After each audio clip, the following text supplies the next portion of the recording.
बिस्मिल्लाहिर्रहमानिर्रहीम, अस्सलाम वालेकुम। JJD में खुश आमदीद। अच्छा जनाब, ये देखें मैं सीरी पाई बना रही हूँ। अच्छा, और होता है कि गर्म पानी में भी आप बना सकते हैं। अगर बहुत ज़्यादा गर्म पानी करके अगर आप बनाएंगे वो भी बहुत अच्छे बन जाते हैं। लेकिन ये आप देख रहे हैं मैंने पाए भी बनाए हुए हैं। ये देखें कितने नीट क्लीन मैंने पाए बनाए हुए हैं। अच्छा, ये कैसे बन रहे हैं ये देखें।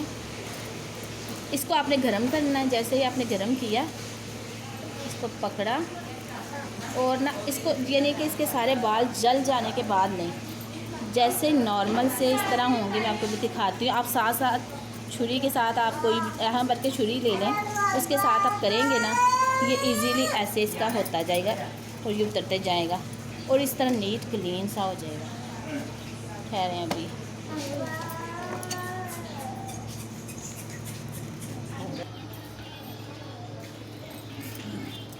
अच्छा, ये देखें ऐसे ही जैसे जैसे गर्म होता जाए साथ साथ ये देखें ऐसे ऐसे बाल हटाते जाए।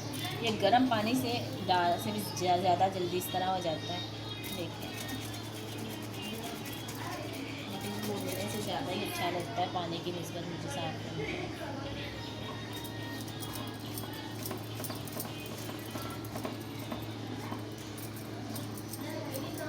देखिए नीचे से कितनी नीट निकलती जा रही है।